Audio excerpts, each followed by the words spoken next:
Hello hackers, പ്രണവാണ്. അപ്പോൾ നമ്മൾ ഈ ഒരു പോർട്സ് ഫിഗർ വീഡിയോ സീരീസിൻ്റെ 10ാമത്തെ വീഡിയോ ആണിത്. അപ്പോൾ നമ്മൾ ഇതിൽ ചെയ്യാൻ പോകുന്ന ലാബിൻ്റെ പേര് SQL injection union attack retrieving multiple values in a single column.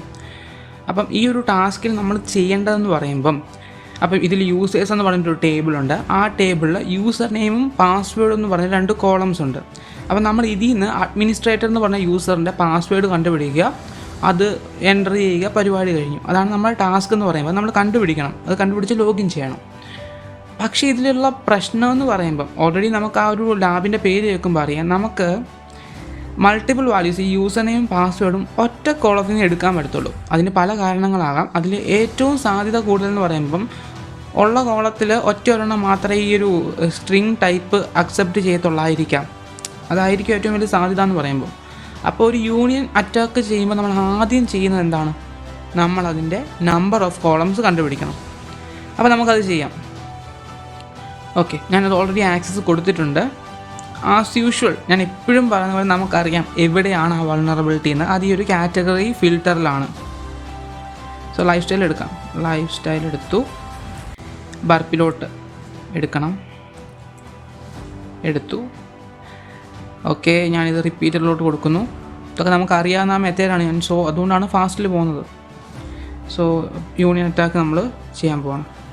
ആദ്യം number of columns union plus select plus null hyphen കൊടുക്കാം.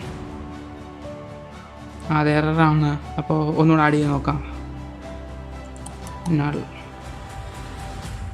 ഓക്കെ, 2 കോളം ഉണ്ടെന്ന് കൺഫേം ആയിട്ടുണ്ട്. ഇനി ഇതിൻ്റെ ഡേറ്റ ടൈപ്പ് ഏതാണെന്ന് നമുക്ക് മനസ്സിലാക്കണം. ഈ 2 കോളംസിൻ്റെയും ഡേറ്റ ടൈപ്പ് നമുക്ക് ആദ്യം ഇത് സ്ട്രിങ് ആക്കി നോക്കാം. എറർ അടിച്ചിട്ടുണ്ട്, അപ്പോൾ അത് ഒരു സ്ട്രിങ് അല്ല. ഇത് സ്ട്രിങ് ആക്കി ഒരു ലിറ്ററിൽ കൊടുത്തു. ഓക്കെ, അപ്പോൾ ഇത് തന്നെ നമ്മൾ വിചാരിച്ചതുപോലെ തന്നെ 2 കോളം ഉണ്ട്. ആ ഒരു കോളത്തിൽ മാത്രമേ നമുക്ക് സ്ട്രിങ് ഡേറ്റ ടൈപ്പ് പറ്റത്തുള്ളൂ. യൂസർ നെയിം പാസ്വേഡ് നമ്മൾ എങ്ങനെ എടുക്കും? കൺകാറ്റിനേറ്റ് ചെയ്യണം. അതായത് 2ൻ്റെയും റിസൾട്ട് നമ്മൾ ഒറ്റ കോളത്തിൽ നിന്ന് കൊണ്ടുവരണം. അത് എങ്ങനെ കൊണ്ടുവരാൻ പറ്റും? ഹിൻഡിൽ പറയുന്നുണ്ട് ചീറ്റ് ഷീറ്റിനെ പറ്റിയിട്ട്. നമുക്കത് ചീറ്റ് ഷീറ്റ് എടുത്ത് നോക്കാം, എന്താണ് അതിൽ ഈ ഒരു സൊല്യൂഷനായിട്ട് പറയുന്നതെന്ന്. ചീറ്റ് ഷീറ്റ് ഉള്ളതുകൊണ്ടാണ് നമ്മളിങ്ങനെ എടുക്കുന്നത്. ഇല്ലെങ്കിൽ നമുക്ക് എന്താ പറയുക, ഗൂഗിൾ ചെയ്യാം. ഇതിൽ നമുക്കൊരു കാര്യം കൺഫേം ആണ്, ഇതൊരു ഒറാക്കിൾ ഡാറ്റാബേസ് അല്ല, MySQL ഡാറ്റാബേസ് അല്ല. ഇത് മൈക്രോസോഫ്റ്റോ പോസ്റ്റ്ഗ്രസോ ആണ്. നമുക്ക് ആദ്യം വേർഷൻ നോക്കാം, ഏതാണെന്ന് നമുക്കൊന്ന് മനസ്സിലാക്കാം. ആദ്യം ഇത് ഏത് ഡാറ്റ ടൈപ്പാണ്. അപ്പോൾ ഇവിടെ പറ്റത്തുള്ളൂ ഈ ഒരു സ്ട്രിങ്. ഞാൻ എപ്പോഴും ചെയ്യുന്ന പോലെ ആദ്യം പോസ്റ്റ്ഗ്രസ് ആണ് കൊടുക്കുന്നത്. വേർഷൻ. ഓക്കെ, സക്സസ്ഫുൾ ആണ്.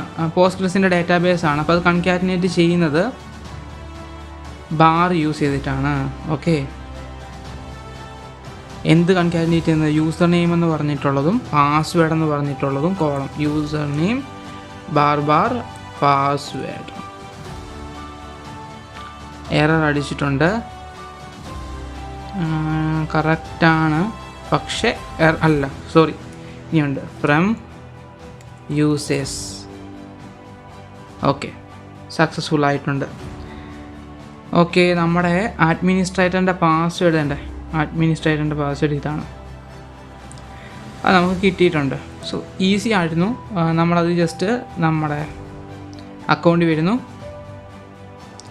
Administrator password login. സോ നമ്മൾ ആ ലാബ് ഫിനിഷ് ചെയ്തിട്ടുണ്ട്. വളരെ എളുപ്പമായിരുന്നു. ലാബ് സോൾവ് ആയിട്ടുണ്ട്. ഓക്കെ, അപ്പോൾ നമുക്കിനി അടുത്ത വീഡിയോയിൽ അടുത്ത ലാബ് സോൾവ് ചെയ്യാം. അടുത്ത ലാബിൻ്റെ പേര് ഇത് നമുക്ക് റിപ്പീറ്റ് ആവുന്ന പോലെ. നമ്മളിപ്പോൾ ഇതൊക്കെ വളരെ സിമ്പിളായിരുന്നു. നമ്മളിപ്പം നേരത്തെ പല തവണകളിൽ ചെയ്തിട്ടുള്ള കാര്യങ്ങൾ ഇവിടെ ചെയ്യുന്നു.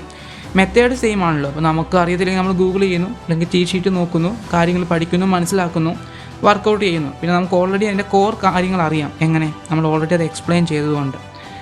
അപ്പോൾ അടുത്ത ലാബിൻ്റെ പേര് SQL injection union attack retrieving multiple values in a single. അതിപ്പോൾ നമ്മൾ ചെയ്തതാണല്ലോ. Blind SQL. Okay, blind SQL സ്റ്റാർട്ടാകുന്നത് മുതൽ ഇൻട്രസ്റ്റിംഗ് ആവും. കാരണം അത് ഇച്ചിരി പ്രോസസ്സ് എടുക്കുന്ന പരിപാടികളാണ്. അത് നമുക്ക് എക്സ്പ്ലെയിൻ ചെയ്യാനുണ്ട് കുറച്ച് കാര്യങ്ങൾ. അപ്പോൾ അത് മുതൽ ഒന്നുകൂടെ സെറ്റായി വരും. നമ്മുടെ പഴയ വീഡിയോസ് പോലെ ലെങ്ത് കൂടാനൊക്കെ സാധ്യതയുണ്ട്. നമുക്ക് നോക്കാം. പക്ഷേ ലെങ്ത് കൂടിയാലും ബോറടിപ്പിക്കാതെ പറയാൻ ശ്രമിക്കാം. ഓക്കെ, അപ്പം ഈ ഒരു വീഡിയോ ഇഷ്ടപ്പെട്ടെങ്കിൽ നമ്മൾ ഇനി നല്ല നല്ല വീഡിയോസ് ചെയ്യും. ലൈക്ക് ഈ ഒരു live CTFs, live bug hunting, അപ്പോൾ അതുപോലത്തെ കുറേ കാര്യങ്ങൾ പ്ലാൻ ചെയ്യുന്നുണ്ട്. അതൊക്കെ വൈകാതെ തന്നെ ഫ്യൂച്ചറിൽ വരും നമ്മുടെ വീഡിയോസായിട്ട്. സോ ഈ ചാനൽ ഇഷ്ടപ്പെട്ടെങ്കിൽ ഫോളോ ചെയ്യുക.